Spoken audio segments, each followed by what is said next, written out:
ஆண்டு காலமாக அமெரிக்காவிலிருந்து இறக்குமதி செய்வதற்காக ஒரு சில கட்டுப்பாடுகளை வேளாண் பொருட்களுக்கு விதித்திருக்கின்றார்கள்.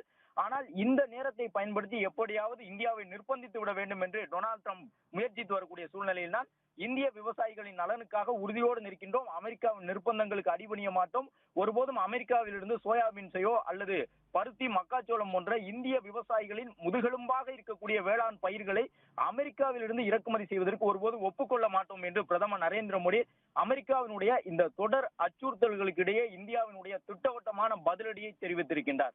பிளே ஸ்டோர் மற்றும் ஆப் ஸ்டோரில் இருந்து பாலிமர் செயலியை QR கோடு மூலம் பதிவிறக்கம் செய்யுங்கள். செய்திகளை உடனுக்குடன் பெறுங்கள்.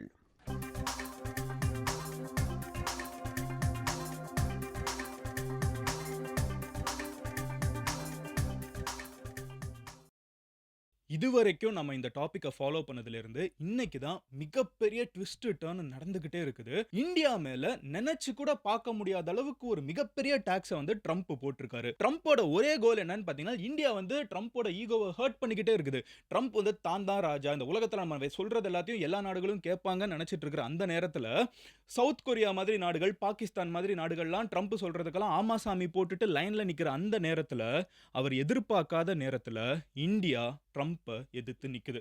அண்ட் இதை ட்ரம்ப்னால சுத்தமா ஏத்துக்க முடியல.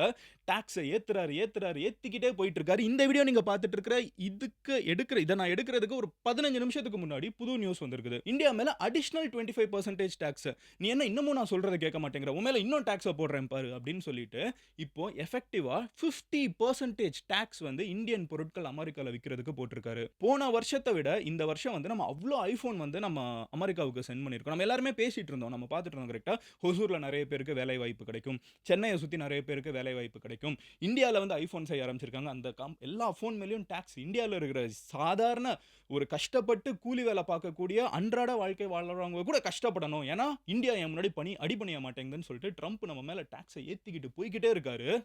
அண்ட் இந்தியா இது எல்லாத்தையும் பார்த்துட்டு பதிலடி ஸ்ட்ராங்காக கொடுத்துட்டு இருக்கிற அதே நேரத்தில் ஒரு பேக்கப் பிளான் போட ஆரம்பிச்சிருக்குது.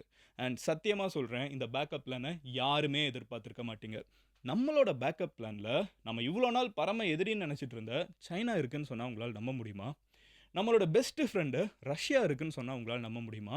சம்மந்தமே இல்லாமல் உலகத்தோட இன்னொரு எண்டில் இருக்கக்கூடிய பிரேசில் நம்ம கிட்ட க்ளோஸ் ஆகிட்டே இருக்காங்கன்னு சொன்னால் உங்களால் நம்ப முடியுமா? இன்னைக்கு பிரேசிலோட ஹெட்டு அவங்க நாட்டு பிரஸ் கிட்ட சொல்கிறாரு, நீங்கள் ட்ரம்ப்புக்கு ஃபோன் பண்ணி பேச போறீங்களான்னு கேட்டால் அவர் சொல்கிறாரு, நான் ஏன் ட்ரம்ப் கிட்ட பேசணும், நான் மோடி கிட்ட பேசுவேன், நான் ஜி கிட்ட பேசுவேன், சைனாவோட பிரசிடென்ட் அவர்கிட்ட பேசுவேன், நான் ட்ரம்ப் கிட்ட பேச மாட்டேன்னு சொல்லிட்டு நம்மளுக்கு புது ஃப்ரெண்ட்ஸும் கிடைக்கிறாங்க.